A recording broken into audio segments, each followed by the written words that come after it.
Bonjour, et je vais vous présenter des éléments sur la place de la voiture électrique dans la transition des mobilités, en sachant que mes domaines de recherche sont sur la transition énergétique des transports. Donc, c'est ce que je vais essayer de renseigner ici. Donc, tout d'abord, pour prendre un recul historique sur l'évolution de notre mobilité, pour mieux comprendre quelle est la situation actuelle et les défis qui sont devant nous, notamment climatiques, mais pas que. On peut reprendre donc un recul historique sur l'évolution de nos mobilités, ce qu'on voit comme changement majeur qu'il y a pu y avoir sur les dernières décennies ou même sur le dernier siècle, sur le XXe siècle. On a eu une accélération très forte de nos mobilités, notamment avec un usage de la voiture de plus en plus fort, et ça a porté à la hausse les kilomètres parcourus qui ont vraiment explosé. En gros, on a eu une multiplication par 10 à 12 des kilomètres parcourus par personne sur le dernier siècle environ. Et ça a été essentiellement porté par la voiture, avec du coup une adaptation à la fois de l'aménagement du territoire, mais aussi des modes de vie en lien avec cette augmentation de la vitesse des mobilités, donc une accélération. Aussi plus globalement des modes de vie, un aménagement du territoire de plus en plus étalé, etc., qui s'est fait en parallèle finalement de cette accélération des mobilités, où cette accélération a permis aussi ce type d'aménagement du territoire. Et donc, comme on a eu cette très forte augmentation des kilomètres parcourus, notamment avec les modes de transport les plus émetteurs, en particulier la voiture, mais aussi le transport aérien sur les dernières années, eh bien, on a eu pour beaucoup une augmentation très forte aussi des émissions de gaz à effet de serre sur cette période. Donc, quand on regarde sur l'ensemble des transports, à la fois voyageurs et marchandises, on a eu une augmentation ici sur le graphique depuis les années 60 jusqu'au début des années 2000, depuis une tendance qui a été un petit peu à la baisse ou relativement stable sur les années 2010. Bien évidemment, l'année 2020, c'est le Covid qui a entraîné cette chute des émissions en lien avec les restrictions de déplacement. Et puis depuis, les émissions sont reparties à la hausse sur 2021, 2022, et même repassées au-dessus de la courbe des objectifs climatiques que la France s'est fixée. C'est maintenant la courbe en vert qu'on voit sur le graphique où on voit une forte rupture en termes de baisse d'émissions de gaz à effet de serre qui est attendue dans les toutes prochaines années, d'autant plus que l'objectif à l'horizon 2030 est encore renforcé en lien avec les objectifs climatiques européens, donc une pente de courbe qui sera encore plus forte avec la révision de cette stratégie nationale bas carbone. Et puis à l'horizon 2050, il faut quasiment totalement sortir du pétrole, ou en tout cas totalement sortir du pétrole, en particulier pour les transports terrestres. C'est-à-dire que d'ici 24 ans, il ne faut plus qu'il y ait une seule goutte de pétrole, aussi bien dans les voitures que dans les poids lourds, que dans les véhicules utilitaires légers, mais aussi les bus, les cars, les trains ou encore les deux roues motorisées. Donc on a vraiment un défi qui est majeur pour réussir à atteindre ces objectifs climatiques et forcément un objectif assez central dans les politiques de transition des mobilités. Je reviendrai ensuite sur les autres défis qu'il y a également. Donc, si on regarde quels sont les leviers maintenant pour réussir à décarboner les transports, réduire ces émissions de gaz à effet de serre, eh bien, la stratégie nationale bas carbone en cite 5. Le premier d'entre eux, c'est de modérer cette demande de transport, donc les kilomètres parcourus que j'ai évoqués tout à l'heure, donc retrouver plus de proximité dans les déplacements du quotidien via l'évolution de l'aménagement du territoire ou encore des modes de vie. Et puis aussi des voyages moins lointains, bien moins souvent pour les plus lointains d'entre eux, parce que ce sont eux aussi les plus émetteurs notamment en lien avec le transport aérien, aussi ce qui rejoint le deuxième levier, qui est celui du report modal, la voiture et l'avion pour ce qui est de la mobilité des voyageurs, et se reporter autant que possible vers des modes moins émetteurs, moins consommateurs de ressources, tels que les mobilités actives, comme la marche et le vélo, ou encore les transports collectifs. Ensuite, on a un autre levier qui, là, concerne plus l'usage des différents modes de transport, notamment de la voiture pour ce qui est du covoiturage, c'est d'améliorer le remplissage des véhicules, qui est particulièrement faible pour les trajets du quotidien, notamment en voiture, où, par exemple, 9 automobilistes sur 10 sont seuls dans leur voiture pour les trajets domicile-travail, d'où un levier, finalement, d'optimisation de cet usage. Et puis, si jamais on a des véhicules en place qui ont trop à l'intérieur du véhicule, c'est à la fois que d'un côté, un levier, c'est d'améliorer le remplissage de véhicules, ou bien sinon de mieux dimensionner l'usage individuel, aller vers des véhicules plus sobres qu'actuels, permet de réduire les consommations d'énergie des véhicules, mais aussi les consommations de ressources, j'y reviendrai également. L'éco-conduite permet également de limiter les consommations d'énergie des véhicules. Ça fait partie des leviers de sobriété aussi de manière générale dans cette transition. Et puis, il y a d'autres leviers plus technologiques cette fois-ci, comme par exemple l'amélioration du rendement des moteurs ou encore des moteurs thermiques comme on a pu l'avoir par le passé, ou encore l'électrification des véhicules qui permet aussi de réduire les consommations d'énergie des véhicules en énergie finale. Et puis enfin, cinquième et dernier levier, qui est au moins aussi en partie lié à l'électrification, c'est celui de décarbonation de l'énergie, c'est-à-dire de passer du pétrole, qui est une énergie fortement émettrice de CO2, à d'autres énergies moins carbonées. Ça peut être l'électrique, qui est en France finalement le principal vecteur déjà bas carbone, majoritairement en tout cas dans les productions qu'on peut avoir. Sinon, on peut aussi passer à d'autres carburants liquides, notamment les agrocarburants, mais pour l'instant en faible proportion et qui sont assez loin d'être vertueux, ou aussi le biogaz, encore l'hydrogène, mais en sachant qu'aujourd'hui aussi une très faible partie de nos consommations de gaz, et que l'hydrogène lui aussi est produit à 95% à partir d'énergie fossile. Donc finalement, passer à d'autres vecteurs énergétiques est avantageux, bien évidemment, uniquement si ce sont des vecteurs énergétiques bas carbone. Et en tout cas, si on observe ces cinq différents leviers, par le passé, on a eu plutôt des leviers de sobriété qui ont joué dans le mauvais sens, donc dans le sens de l'augmentation des émissions de gaz à effet de serre, par notamment l'augmentation de cette demande de transport, un report beaucoup vers la voiture ou vers les poids lourds, un remplissage des véhicules qui a été plutôt à la baisse. On est moins nombreux par voiture aujourd'hui que par le passé, et puis des véhicules qui ont été de plus en plus gros, de plus en plus lourds. Les leviers technologiques, dans le même temps, ont plutôt été dans le bon sens. Notamment, on a amélioré le rendement énergétique des moteurs thermiques, mais ça n'a pas été suffisant pour infléchir fortement les émissions de gaz à effet de serre. Donc, à l'avenir, il faudra vraiment combiner à la fois les leviers technologiques qu'on a à disposition et les leviers aussi de sobriété. Donc, si dans un premier temps, on regarde pour les leviers technologiques, ce qui est le plus cité, notamment pour les voitures, qui dominent en termes d'émissions de gaz à effet de serre dans les transports actuellement, eh bien, on a tout un tas d'études qui cherchent à regarder quelle est la différence d'impact carbone entre une voiture thermique et une voiture électrique. Et sur la France, ce qu'on a déjà là aujourd'hui sur les 10 études qui sont compilées, qui sont résumées dans cette figure, c'est qu'on a des baisses d'émissions qui vont environ de moins 50% jusqu'à moins 80%. Donc en gros, on peut retenir que quand on passe à l'électrique en France, on divise par 2 jusqu'à 5, selon les différentes études et leurs hypothèses, les émissions sur l'ensemble du cycle de vie. Donc il y a plus d'émissions à la production du véhicule, mais après, les émissions sont tellement plus faibles, de l'ordre de 10 à 15 fois plus faibles par kilomètre parcouru, que sur l'ensemble du cycle de vie, on a bien un gain qui est très significatif. Donc sur la voiture électrique, à quel point c'est le meilleur ou le pire des véhicules d'un point de vue climatique, hein, ce qui peut des fois ressortir dans les débats publics. Il y a deux manières de répondre à cette question. La première, j'ai pu le faire, est sur la comparaison entre deux types de voitures thermiques et électriques. L'électrique est très largement favorable. Pour autant, c'est donc un levier qui est à la fois indispensable pour atteindre nos objectifs climatiques, mais qui est aussi insuffisant pour plusieurs raisons, à la fois parce que on n'est pas non plus sur des véhicules qui sont zéro émission, hein, pour une voiture électrique. Il reste des émissions, des consommations de ressources qui restent significatives. Aussi parce que le temps de renouvellement de la flotte de véhicules est relativement lent, malgré des ventes de plus en plus fortes de voitures électriques en France sur les dernières années, de l'ordre de 17% par exemple sur l'année 2023. On est à peine à un peu plus de 2% de l'ensemble du parc, de l'ensemble des véhicules en circulation aujourd'hui qui sont électriques. Donc bien évidemment, pour réussir à réduire de plusieurs pourcents chaque année les émissions de gaz à effet de serre, on ne peut pas compter que sur l'électrification des véhicules ou des voitures. Il faut aussi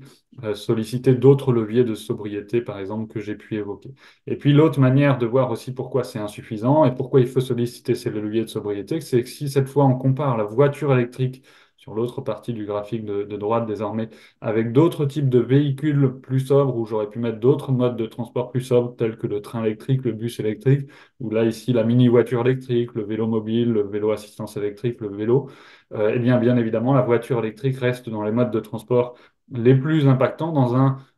finalement dans une évolution de la mobilité qui passe de plus en plus à l'électrique. Eh bien, la voiture, un mode de transport fortement consommateur de ressources, restera dans les modes dans les plus impactants par rapport aux autres solutions de mobilité qu'on peut avoir à disposition, donc notamment la marche, le vélo ou encore les transports en commun. Et puis par rapport à la voiture électrique, un autre levier aussi qu'on peut solliciter davantage à l'avenir, c'est d'aller vers des véhicules beaucoup plus sobres que les voitures qu'on peut avoir actuellement, de 5 places, de plus d'une tonne, qui vont à 180 km/h pour les nouvelles voitures vendues, qui peut avoir des autonomies de l'ordre de 300, 400 km pour les véhicules électriques qui sont vendus, donc avec un dimensionnement en termes de taille de batterie qui peut être assez important, alors que la majorité des trajets du quotidien sont plutôt des trajets relativement courts, de quelques kilomètres ou quelques dizaines de kilomètres, sur lesquels on pourrait davantage passer à ce type de véhicule qu'on peut appeler intermédiaire entre le vélo et la voiture. Pour certains d'entre eux, ils sont assez proches du vélo. Ce sont des sortes de vélos augmentés, on pourrait dire ça, des vélos assistance électrique, des vélos cargo, des vélos pliants qui permettent de faire plus facilement de l'intermodalité avec les transports en commun, des vélos adaptés aux personnes à mobilité réduite. Et puis quand on va un petit peu plus vers la voiture, notamment vélo mobile ou encore les vélos voitures, là on a une forme qui se rapproche de celle de la voiture, donc une protection des intempéries, mais avec un coût et des impacts environnementaux qui sont bien plus faibles par rapport aux voitures actuelles de plus d'une tonne, comme je pouvais l'évoquer. Donc il y a aussi un certain nombre de véhicules parmi ces véhicules intermédiaires qui se rapprochent encore plus de la voiture, qui n'ont pas de pédalage, par exemple, à l'intérieur du véhicule, contrairement aux vélos-voitures ou aux vélos-mobiles. Donc c'est par exemple les voiturettes ou les mini-voitures, qui là sont des véhicules bien souvent de l'ordre de 500 kilos ou moins, qui vont finalement, pour certains d'entre eux, avoir des usages qui peuvent être assez proches de la majorité des usages de la voiture actuellement. Et donc, si on regarde quels sont les intérêts de ces véhicules qui sont plus sobres, notamment en termes de consommation de ressources et donc en termes de consommation en particulier de batteries et de métaux nécessaires à ces batteries, c'est important d'avoir quelques ordres de grandeur en tête sur l'utilisation justement de ces métaux ou les capacités de batterie. On parle du coup avec, si on prend l'ordre de grandeur de 100 kWh de batterie, qui est une capacité de stockage de batterie, et bien avec ce volume de batterie, on peut électrifier l'équivalent de un pick-up électrique ou un gros SUV électrique. Donc, si on applique finalement cette mobilité électrique à des véhicules très peu sobres pour le coup, si jamais on se dit que c'est déjà mieux d'aller vers des voitures électriques de taille plus raisonnable, de type citadine, eh bien à ce moment-là, avec 100 kWh de batterie, on peut avoir la production de l'ordre de deux voitures de type citadine. Ensuite, si on va vers des quadricycles ou des mini-voitures telles que je pouvais les évoquer tout à l'heure, qui pour certaines d'entre elles vont à 80-90 km/h, avec des autonomies qui peuvent approcher les 100 km, en sachant qu'en moyenne en France, on n'a que euh, 6 voyages par an à plus de 80 km à vol d'oiseau du domicile. Donc ça, c'est une moyenne. Il y a même un grand nombre de ménages qui sont en dessous de cette moyenne-là. Ça veut dire que dimensionner toutes les voitures électriques avec des autonomies de 300 voire 400 km, eh bien, c'est très largement surdimensionné pour l'immense majorité, en tout cas, des usages. Ça ne veut pas dire qu'il n'y a pas besoin de voitures électriques avec des autonomies assez conséquentes, mais qu'on pourrait très largement avoir beaucoup plus de sobriété que ce qui est pensé actuellement sur ces usages des véhicules électriques. Et puis enfin, si on passe au plus sobre parmi ces véhicules intermédiaires entre le vélo classique et la voiture, en l'occurrence les vélos à assistance électrique, eh bien, on peut avoir la production de 200 vélos à assistance électrique avec une capacité de batterie de 100 kWh. Donc on voit encore à quel point finalement, bien évidemment, la mobilité électrique telle que je l'évoquais est indispensable pour atteindre nos objectifs climatiques, mais selon à quel point on la tourne vers beaucoup de sobriété, selon les modes de transport qu'on utilise ou les types de véhicules qu'on développe, eh bien, les impacts en termes de consommation de ressources notamment, seront bien différenciés. À ce propos de consommation de ressources et de métaux nécessaires pour les batteries, un point qui peut être important à signaler, c'est qu'en tout cas, les batteries en fin de vie, on sait en grande partie les recycler. Dès aujourd'hui, le règlement de l'Union européenne qui est relatif aux batteries fixe un taux de valorisation, de recyclage des batteries en fin de vie qui est important. Dès fin 2027, on sera à 50% d'obligation de récupération des métaux pour le lithium. Et puis, c'est même davantage pour le nickel, le cobalt ou le cuivre à 90%. Et puis, pour fin 2031, en sachant que ça peut paraître loin, mais en fait, en réalité, aujourd'hui, il y a très peu de batteries de voitures électriques en fin de vie, puisque, comme je disais, on est à peine plus de 2% dans l'ensemble du parc, mais il faut que ces voitures-là arrivent en fin de vie pour avoir besoin de recycler les batteries. Et donc, en tout cas, fin 2031, on passe à 80% pour le lithium et même 95% pour les autres métaux qui sont bien souvent utilisés dans les batteries de véhicules électriques, bien que ça puisse dépendre des chimies de batterie qui évoluent elles aussi assez rapidement, donc aussi qui peuvent faire évoluer certains besoins de métaux pour ces batteries. Par contre, un autre élément qui est cette fois un peu moins favorable pour le coup sur cette dynamique du recyclage, c'est que étant donné que ces métaux à recycler vont être disponibles dans un certain nombre d'années, eh bien, pour le coup, le contenu recyclé pour les nouvelles batteries, lui, va augmenter beaucoup plus faiblement. Si on regarde les objectifs de l'Union européenne qu'il peut y avoir également aux horizons 2031-2036, eh bien, on est sur des taux d'incorporation quelque part de métaux recyclés qui sont beaucoup plus faibles, ce qui veut dire qu'en réalité, en fait, à court terme et même à moyen terme, il faudra très majoritairement extraire de nouveaux métaux pour alimenter cette filière des véhicules électriques. Et c'est davantage de ce point de vue-là, voilà, qui a besoin de nouveaux projets de mines de manière générale si on veut pouvoir passer à cette mobilité électrique, comme je le disais tout à l'heure, avec le plus de sobriété possible si on veut limiter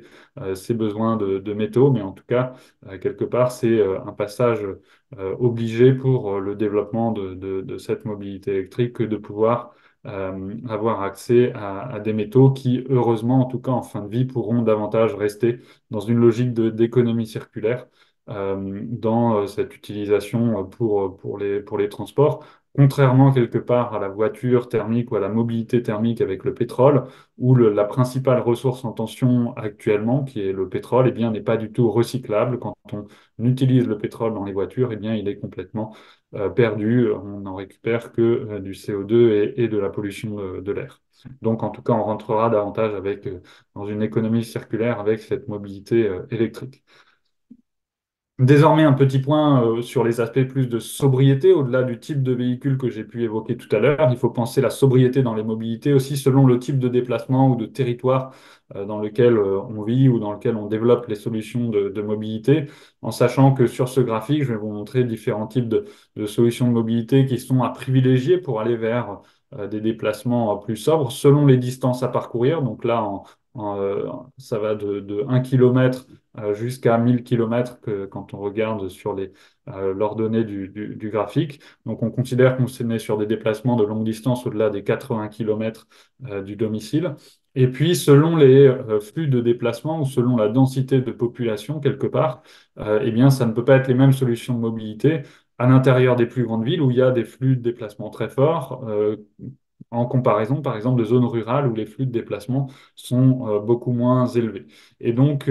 si on regarde aujourd'hui quels sont les modes de transport qui dominent sur les différents types de trajets, eh bien, le transport aérien va dominer au-delà des 1000 km à parcourir. La marge domine en dessous des 1 km et les transports en commun sont surtout développés là où c'est aussi leur principal domaine de pertinence, mais là où les flux de déplacement sont les plus importants, notamment à l'intérieur des plus grandes villes ou entre les plus grandes villes. Et puis finalement, tout ce qui reste sur ce graphique-là, eh bien, bien souvent, c'est la voiture qui domine très largement les mobilités. Dès qu'on est au-delà des 1 km à parcourir, en dessous des 1000 km, et qu'on n'est pas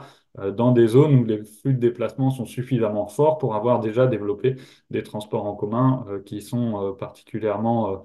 développés. Donc on voit aujourd'hui une prédominance vraiment de la voiture dans les mobilités pour vraiment une très grande gamme de types de déplacements. C'est une sorte de couteau suisse de la mobilité et qui s'est du coup développé sur énormément de types de trajets différents, même quand en réalité il y a des alternatives plus pertinentes, en tout cas des alternatives qui sont plus sobres d'un point de vue des consommations de ressources. Et c'est ce qu'on va voir ici, c'est que pour aller vers des solutions plus sobres, eh bien, il faut notamment limiter la part du transport aérien, limiter la part de la voiture, et donc selon les segments de mobilité, selon les types de trajets, ça ne va pas être les mêmes modes de transport ou les mêmes types de véhicules à privilégier. Sur les plus courtes distances, c'est la marche qui est à privilégier autant que possible, hein, c'est le mode de transport le plus vertueux. Puis quand on passe à des distances qui deviennent trop importantes pour la marche, on peut développer le vélo. Et puis aussi le vélo assistance électrique, vélo cargo, etc. Quand on se compare aux Pays-Bas, ils ont un développement du vélo qui est de l'ordre de 5 à 10 fois plus élevé que celui qu'on peut avoir en France, qui montre les marges de manœuvre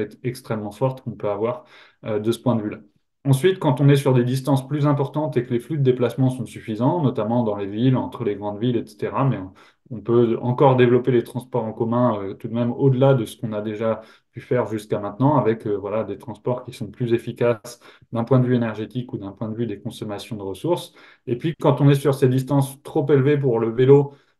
mais que les transports en commun sont difficiles à mettre en œuvre, par exemple dans des zones où il y a trop des flux de déplacement qui sont trop faibles, eh bien c'est là le domaine de pertinence de la voiture, mais la voiture utilisée en covoiturage, si on veut qu'on utilise finalement au plein potentiel la capacité de transport des voitures. Et puis si jamais il n'y a qu'une personne ou même deux personnes à l'intérieur d'un véhicule, eh bien c'est pas la voiture qui est le mode de transport le plus pertinent ou le plus sobre pour ce type d'usage. Ça va être davantage ces véhicules intermédiaires entre le vélo et la voiture que je présentais tout à l'heure,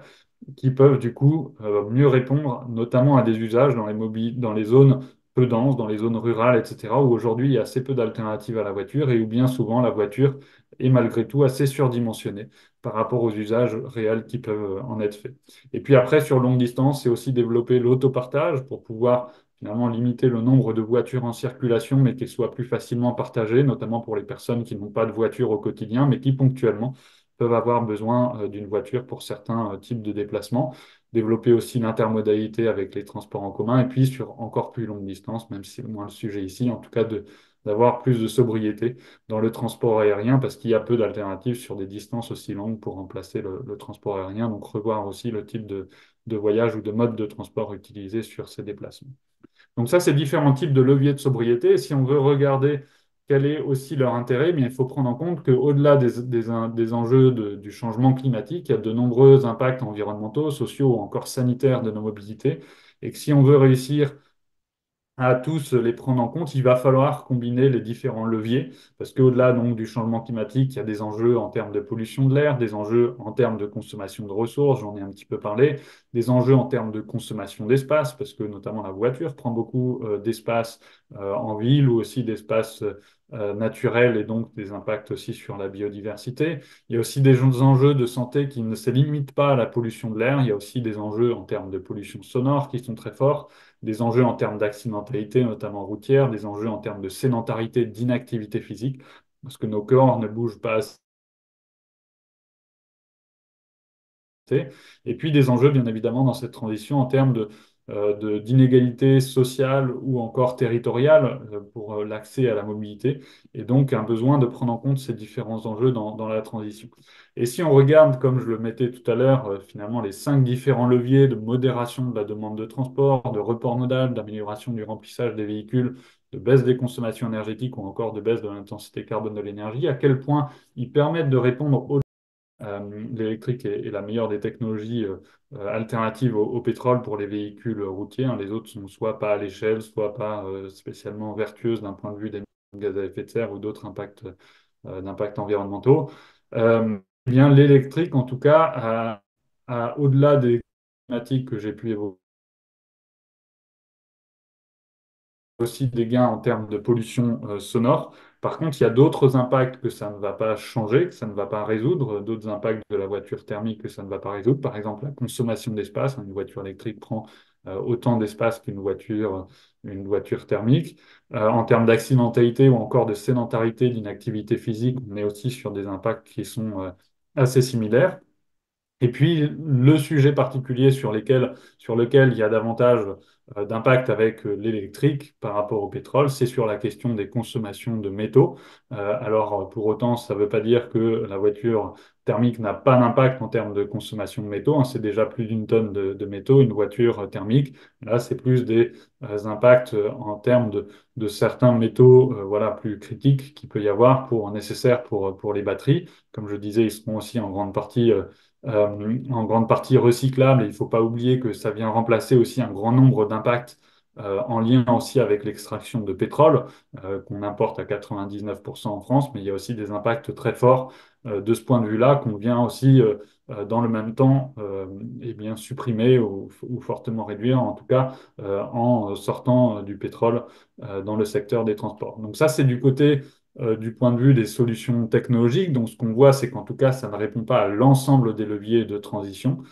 bien que ça réponde à un certain nombre d'entre eux, notamment d'un point de vue climat, ou en tout cas c'est bien plus favorable sans complètement être suffisant. Si dans le même temps on regarde du côté des leviers de sobriété, notamment pour le vélo ou pour certains véhicules intermédiaires entre le vélo et la voiture, on voit cette fois-ci qu'il y a beaucoup plus de co-bénéfices parce qu'à la fois c'est un mode de transport qui émet peu de gaz à effet de serre, qui consomme peu de ressources ou d'énergie, peu de place aussi en termes d'espace consommé pour sa circulation ou son stationnement, qui va avoir une pollution de l'air, une pollution sonore qui sont quasiment négligeables, et puis qui va avoir des dépenses aussi qui sont plus limitées, donc aussi une opportunité pour limiter les inégalités sociales d'accès à la mobilité, puis un bénéfice santé qui est très important avec l'activité physique que ça permet. Donc, voilà aussi un intérêt à aller davantage vers la sobriété à l'avenir dans cette transition, un levier qui est trop peu sollicité jusqu'à maintenant pour faire cette transition. Et puis pour finir, quelques éléments de résumé par rapport à cette présentation, donc sur l'évolution de la mobilité par le passé, sur les différents impacts et défis des transports, les 5 leviers à solliciter que j'ai pu évoquer. Et puis pour faire un petit résumé sur la place pour la mobilité électrique ou pour la voiture électrique, en tout cas, ça va être indispensable de passer à l'électrique, même si c'est insuffisant. Il y a aussi d'autres défis de soutenabilité au-delà de l'enjeu climatique. Donc, il y a besoin aussi de plus de sobriété dans cette transition énergétique ou cette transition des mobilités. En termes de besoins de métaux, il y a des besoins qui vont être croissants dans tous les cas sur les batteries, toutes les prospectives le montrent. Il va falloir extraire du coup davantage de métaux à court terme pour un certain nombre de métaux, dont le lithium, mais aussi d'autres métaux que j'ai pu évoquer. En revanche, ils seront assez largement recyclés en fin de vie, donc ça c'est plutôt la bonne nouvelle, mais ça arrivera plus tard en termes de délai. Et donc, à quel point il y a besoin, finalement, il y a un enjeu d'arbitrage entre différents types d'impacts environnementaux. Eh bien, ce qu'il faut avoir en tête, en tout cas, c'est que toute technologie, toute motorisation utilisée, toute consommation de ressources, quelque part, a des impacts. Là où il faut finalement réussir à orienter les choses, c'est s'orienter en tout cas vers les technologies qui sont les plus vertueuses. C'est pour ça notamment que l'électrique s'impose, même si ce n'est pas une technologie qui est exempte d'impact, tout comme les autres d'ailleurs. Et puis, bien évidemment, pour réussir à limiter l'ensemble des impacts environnementaux en parallèle, eh bien aussi, il faut également évoluer vers une mobilité ou vers, de manière générale, des transports, une économie plus sobre en ressources. Voilà ce que j'avais à évoquer. Merci de votre attention.